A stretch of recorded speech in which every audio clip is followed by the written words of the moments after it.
I count on one thing. The same God that never fails will not fail me now. You won't fail me now in the waiting. The same God who's never late is working all things out. You're working all things out. Yes, I will lift you high in the lowest valley. Yes, I will bless your name. Oh, yes, I will sing for joy when my heart is heavy all my days. Oh, yes, I will.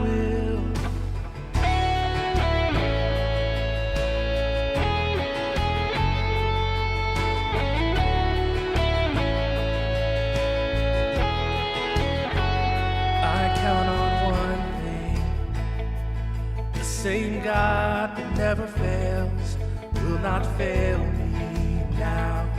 He won't fail me now in the waiting. The same God who's never late is working all things out. Working all things out. Oh yes, I will lift you high in the lowest valley. Yes, I will bless your name. Oh yes, I will sing for joy when my heart is heavy all my days. Oh yes, I will all my days. Oh yes, I will. And I choose to praise, to glorify the name of all names. Nothing can stand against.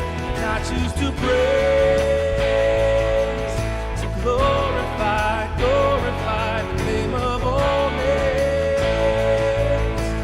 Nothing can stand against. And I choose to praise, to glorify the name of all names. Nothing can stand against, and I choose to praise, to glorify the name of all names. Nothing can stand against. Yes, I will lift you high in the lowest valley. Yes, I will bless your name. Oh yes, I will sing for joy when my heart is heavy all my days. Oh yes, I will for all my days. Oh yes, I will for all my days. Oh yes, I will. Hey everyone, so this week the Dodgers played the Seattle Mariners, and if you know anything about me, I have been a lifelong Seattle Mariners fan. And Shane has become a Dodgers fan through marriage, so when our teams play each other, it's kind of fun. But we don't need to actually talk about how that went because I am a Seattle Mariners fan. But one of the things that's different about baseball this year is there's this great equalizer in baseball where there is no home field advantage from crowd noise, because no matter how large or small your stadium is, there are now the exact same amount of fans at every single game. Zero. A little trivia for you, like how many more seats do you think there are in the Dodgers stadium than there are in Seattle? Don't look it up, guess. Whoever gets the closest, we'll let you be the first one to cut Shane's mullet, or maybe we'll just send you a Locality sweatshirt so you can stay warm on these nice cool days that we're having. There's something great about being able to have sports back on. I find myself turning baseball on when I'm working, even if I don't care about the teams, because there's something about that noise in the background that just seems wonderful. A couple weeks ago, Seattle was playing the A's, and Doug sent me a text message making fun of the Seattle Mariners fan cutout, saying they looked the worst of all of them. But little does he know that he is at every single Seattle Mariners game this year. If you have been watching baseball, there's this weird thing going on because it sounds like there's people there, but it's empty. Or there's the cardboard cutouts, unless you're watching Fox, where they have these digital fans that just look, so real. So each team gets a predetermined amount of sound effects that they can use to pipe in the sounds of fans. At the Padres exhibition game Monday in front of empty stands, the distinct buzz of a crowd, an ambiance compiled just to try to create the most authentic experience that we can during this interesting time. by San Diego Studio, branch of Sony Interactive Entertainment. He's set to lead off the home half of the second. The creator of Major League Baseball's official video game were tasked with filling up the silence of the empty ballparks by calling on a large collection of real sounds. Brand strategist Ramon Russell. And we've been going to stadiums for over the last 10 years, so we have a giant catalog of audio. A catalog containing reactions to just about any kind of play, from an infield grounder Throw to first in plenty of time, and the side is retired. to a home run blast. Driven to right field and deep. And that one is gone!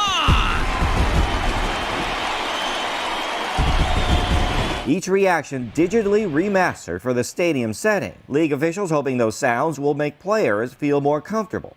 Baseball players aren't used to playing in completely empty stadiums, and that would be a little weird. So we're just trying to do what we can to provide a little normalcy. Stadium sound engineers for each home team will have access to 75 different effects and reactions.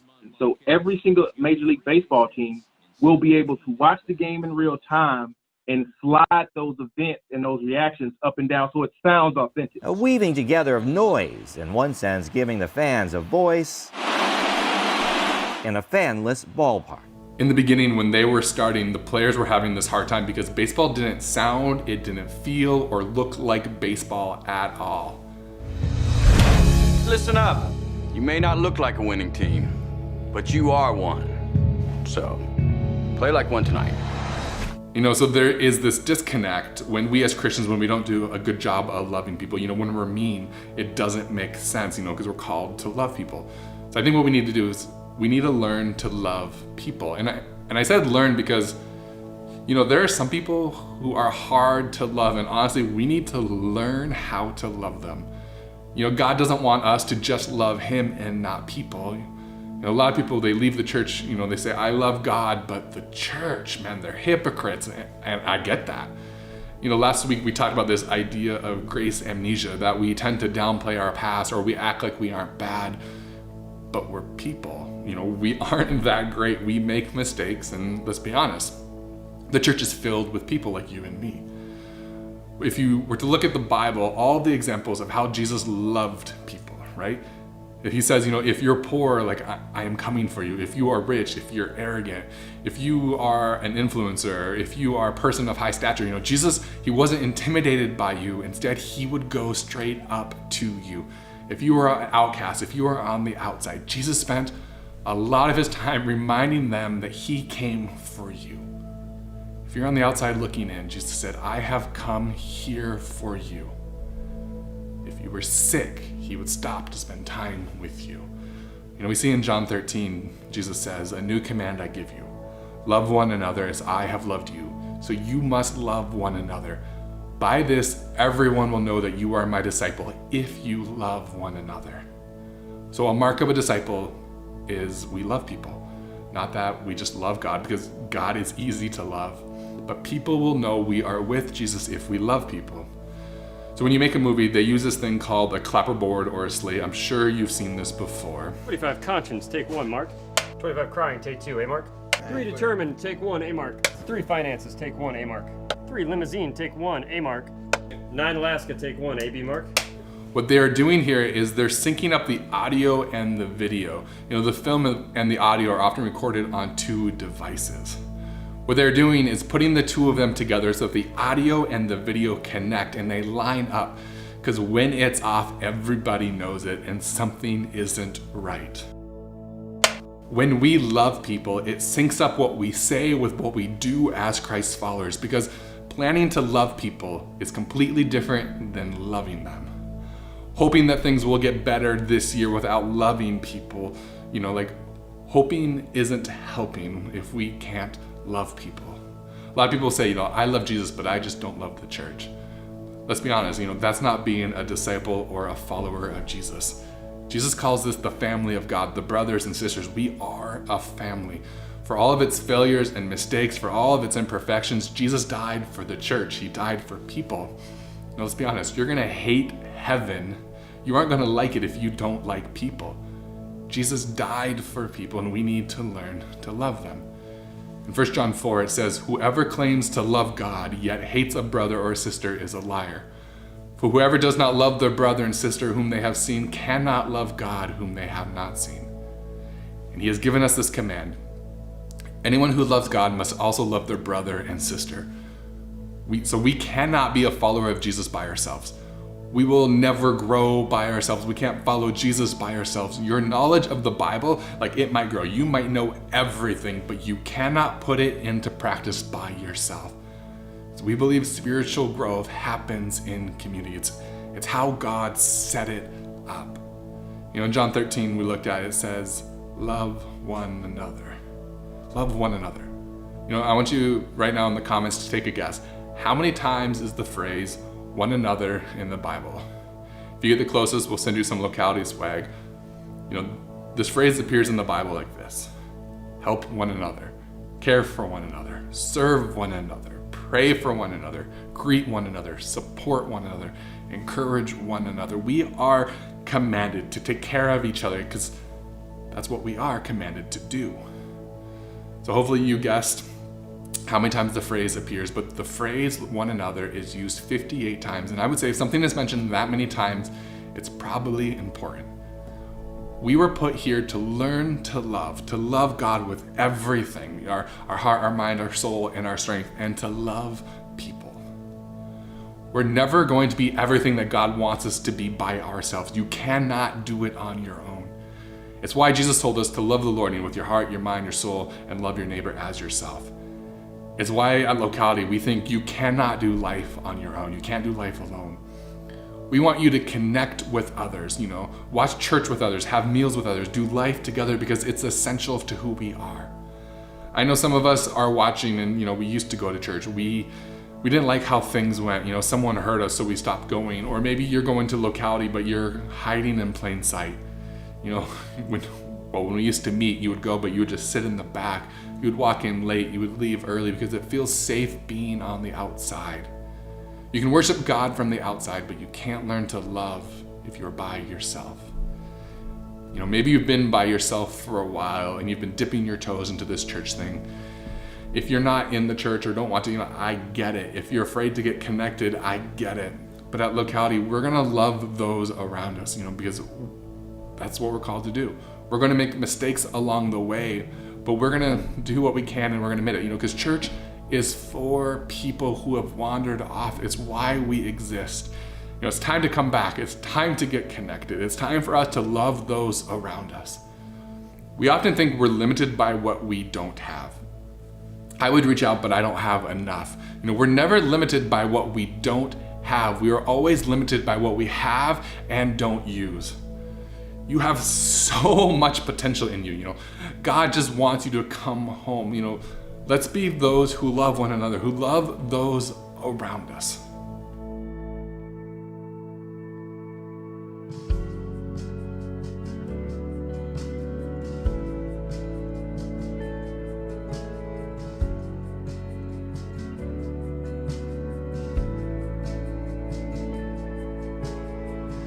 There's a grace when the heart is under fire. Another way when the walls are closing in. And when I look at the space between where I used to be and this reckoning, I know I will never be alone. There was another in the fire, standing next to me. There was another in the waters, holding back the seas. And should I ever need reminding of how I've been set free, there is a cross that bears the burden, where another died for me. There is another in the fire.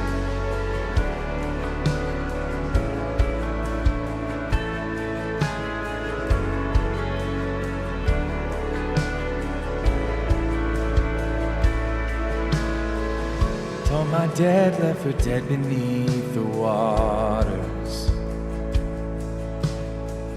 I'm no longer a slave to my sin anymore.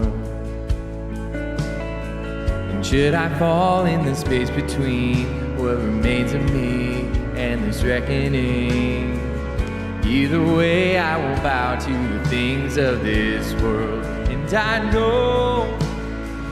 And I know I will never be alone.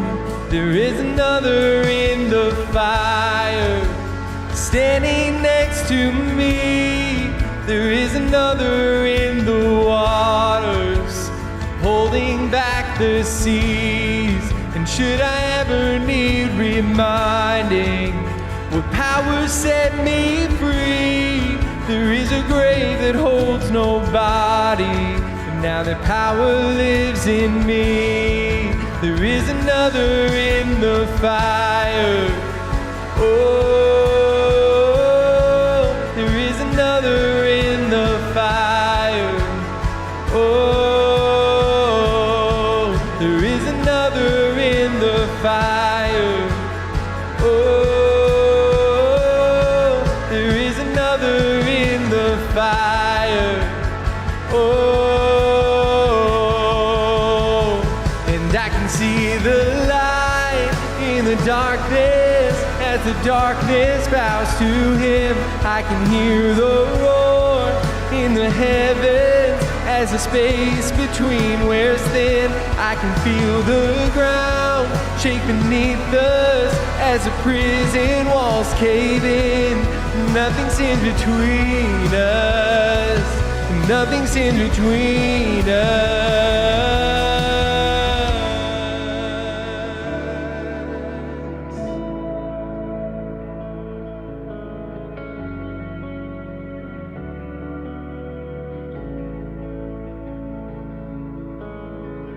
There is no other name but the name that is Jesus. He who was and still is and will be through it all. So come what may in the space between all the things unseen and this reckoning, I know I will never be alone. I know I will never be alone. There'll be another in the fire standing next to me. There'll be another in the waters holding back the sea. And should I ever need reminding how good you've been to me, I'll count the joy come every battle, 'cause I know that's where you'll be. And I can see the light in the darkness as the darkness bows to him. I can hear the roar in the heavens as the space between wears thin. I can feel the ground shake beneath us as the prison walls cave in. 'Cause nothing's in between us. Nothing's in between. There'll be another in the fire standing next to me. There'll be another in the waters holding back the seas. And should I ever need reminding how good you've been to me, I'll count the joy come every battle, 'cause I know that's where you'll be. I'll count the joy come every battle, 'cause I know that's where you'll be. I'll count the joy come every battle, 'cause I know that's where you'll be. I'll count the joy come every battle, 'cause I know that's where you'll be. I'll count the joy come every battle, 'cause I know that's where you'll be.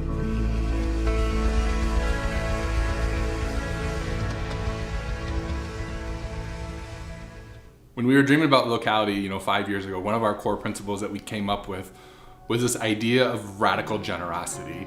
And the thing I love about that is it's just not something we thought of, 5 years ago, but instead it's become a key part of who we are as a church today. Locality has been extremely generous. We have met the need of every single person that has walked through the doors of our church and has needed any form of help. Whether it's helping with the mortgage or food, diapers, whatever it is, we've been able to meet every need that comes before us. And so for that, I just want to say thanks. But on top of that, unfortunately, you guys don't get to always hear all of the ways that our church makes a difference and that your giving funnels generosity that flows through this church. And today we have the opportunity to share with you a story of how our church has met a need that arose within our community in this past week. And so today I want to give you the opportunity to hear Kim's story. Hey, church family. I just kind of wanted to give my testimony for what has happened for the past weekend. Long story short, I was looking for a vehicle and I thought I had found one. For 2 days, I thought it was going to be here by Monday. So that did not happen accordingly. I was nearly robbed out of $4,000 to a complete scam online. I was just like, you know what, Heavenly Father, let me just bless those that did this, that do things like this to just innocent bystanders and just truly looking for a car to provide for me and my family. And I did that throughout the day. Saturday was that day, and I was just like, let me not hold anything. I'm going to still keep my head up, and I'm just going to bless those that did, because I know God provides all of my needs. That same day, Miss Gail, she had called me, and she said that there was a car that her sister was willing to donate. I broke into tears. I was speechless. I was excited. I kept my faith through all of it, and I was just so thankful I kept my faith over that weekend. So I wanted just to go ahead and share my testimony with that, because no matter what happens in life, just keep your faith, and all you need is the size of a mustard seed. Some of you guys may know Kim as she's been coming to Locality over the past year, but this past month has not gone her way. Her car was hit by someone, ended up totaling out her car, and she got a cash out settlement from the insurance company. And then when she went to purchase a new car, she thought she had purchased a car, but she ended up being scammed out of the money that she had. And so here she was, stuck in a situation with no vehicle transportation for her and her family, and was in desperate need of help and not knowing what to do. And I love that someone in our church heard this story and thought, there's something that we can do. We have to do something. And so they brought it up to our attention. And through the generous donations of others and helping out, we've been able to provide Kim with a new car. And so we want to say thanks. That you as a church have been generous through all of this, through COVID, that our generosity has not stopped even though we cannot meet. That through your generosity, we are able to show the love of God to every single person that comes through the doors of our church or connects with us online. That we can be generous because we know that we have a God who has been generous with us. So thanks again. By the way, the LA Dodger Stadium has 8,071 more seats than Seattle. I don't know who got the closest, but I guess we'll figure it out. As you go about your week, may the Lord bless you and keep you. May the Lord make his face shine upon you and be gracious to you. May the Lord go before you to lead you, behind you to protect you, beneath you to be your firm foundation, beside you so you may know that you are never alone, and may he above you to shower this grace. Do not be afraid, for the Lord your God goes with you always. Amen.